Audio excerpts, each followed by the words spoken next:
Hi guys, ഇന്നിവിടെ ഒരു cabbage ബജിയും അതുപോലെ തന്നെ ഒരു ഈത്തപ്പഴം പൊരിച്ചതാട്ടോ തയ്യാറാക്കാൻ പോണേ. അപ്പോൾ ആദ്യം തന്നെ നമുക്ക് കാബേജ് ബജി എങ്ങനെ ഉണ്ടാക്കണം. അപ്പോൾ അതിനായിട്ട് കാബേജ് ചെറുതായി അരിഞ്ഞത്, അതുപോലെ തന്നെ ഇഞ്ചി, പച്ചമുളക്, ഉപ്പ്, പിന്നെ അതുപോലെ തന്നെ ബേക്കിംഗ് പൗഡർ, പിന്നെ കാശ്മീരി ചില്ലി, മുളക് പൊടി, പിന്നെ അതുപോലെ മഞ്ഞൾപ്പൊടി, പിന്നെ കടലമാവ്, അതുപോലെ കോൺഫ്ലവർ പൊടി, മൈദ എന്നിവ ചേർത്ത് കുറച്ച് വെള്ളം കൂടി ആഡ് ചെയ്തിട്ട് നല്ലപോലെ മിക്സ് ചെയ്തെടുക്കാം കേട്ടോ. കുറച്ച് കായപ്പൊടിയും കൂടി ആഡ് ചെയ്ത് കൊടുത്തിട്ടുണ്ട് കേട്ടോ. എന്നിട്ട് നല്ലപോലെ മിക്സ് ചെയ്തെടുക്കാം കേട്ടോ. അപ്പോൾ കൈ കൊണ്ടൊന്ന് മിക്സ് ചെയ്തെടുത്തതിന് ശേഷം വെള്ളം കുറച്ച് കുറച്ചായിട്ട് ആഡ് ചെയ്ത് കൊടുക്കാം കേട്ടോ. വെള്ളം കൂടാൻ പാടില്ല. നമ്മൾ സാധാ സവാള ബജി ആ ഒരു ബജിയുടെ ഒക്കെ ഒരു അളവിൽ വെള്ളം ഒഴിക്കുക കേട്ടോ. പിന്നെ അതുപോലെ കോൺഫ്ലവർ പൊടി കയ്യിലില്ലെങ്കിൽ കുറച്ച് അരിപ്പൊടി ആയാലും ആഡ് ചെയ്ത് കൊടുത്താൽ മതി കേട്ടോ. അതുപോലെ ഇതൊന്ന് മാവ് കുഴച്ച് കുറച്ച് നേരം കഴിഞ്ഞതിന് ശേഷം മാത്രം വറുത്തെടുക്കുക കേട്ടോ. അതൊക്കെ ഒന്ന് സെറ്റായി വരാൻ ഒരു അരമണിക്കൂർ 1 മണിക്കൂറോളം മാവൊന്ന് സെറ്റാവാൻ വേണ്ടി മാറ്റി വെക്കാം കേട്ടോ. ഞാനും ഫസ്റ്റ് ടൈമാണ് കേട്ടോ കാബേജ് ബജി ഒക്കെ ഉണ്ടാക്കിയത്.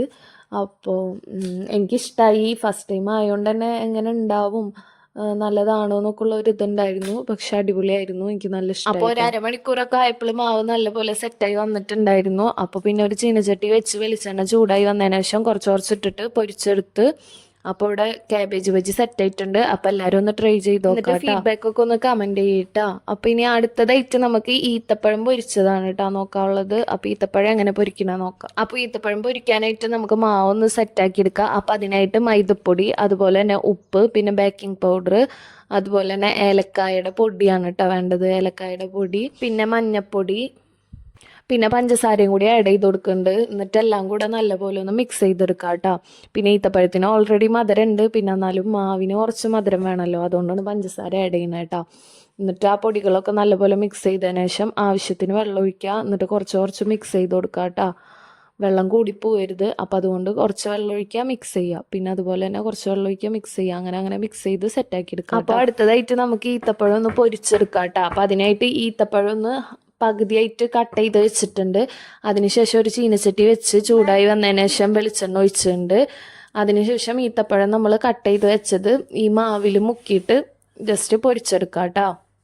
അപ്പോൾ നല്ലപോലെ സെറ്റായി വന്നിട്ടുണ്ട് കേട്ടോ. അപ്പോൾ എല്ലാവരും ഒന്ന് ട്രൈ ചെയ്ത് നോക്കാം കേട്ടോ. പിന്നെ നമുക്ക് സിമ്പിളായിട്ട് ഈവനിങ്ങിലും അതുപോലെ പിള്ളേർക്കൊക്കെ നല്ല ഇഷ്ടം ഈത്തപ്പഴമൊക്കെ ആവുമ്പോൾ പ്രത്യേകിച്ച് ഇഷ്ടം. അപ്പോൾ എല്ലാവരും ഒന്ന് ട്രൈ ചെയ്ത് നോക്കുക. എന്നിട്ട് ഫീഡ്ബാക്ക് ഒക്കെ ഒന്ന് ജസ്റ്റ് കമൻറ്റ് ചെയ്യാം. അപ്പോൾ അടുത്തതായിട്ട് ഒരു മിൽക്ക് ഷേക്കിൻ്റെ റെസിപ്പി ആട്ടോ. അപ്പോൾ അതിനായിട്ട് ആപ്പിൾ എടുത്തിട്ടുണ്ട്, അതുപോലെ തന്നെ പഴം, പിന്നെ കുറച്ച് ബൂസ്റ്റ്, പിന്നെ അതുപോലെ തന്നെ പാല്, പഞ്ചസാര, അതെല്ലാം കൂടെ മിക്സാക്കി നല്ലപോലെ ഒന്ന് അടിച്ചെടുക്കാം കേട്ടോ. അപ്പോൾ മിൽക്ക് ഷേക്ക് ഇവിടെ തയ്യാറായിട്ടുണ്ട്. അപ്പോൾ എല്ലാവരും ഒന്ന് ട്രൈ ചെയ്ത് നോക്കാം കേട്ടോ. എന്നിട്ട് ഫീഡ്ബാക്ക് ഒക്കെ ഒന്ന് കമൻറ്റ് ചെയ്യുക. അപ്പോൾ ഇത്രയുള്ളൂ. Thanks for watching.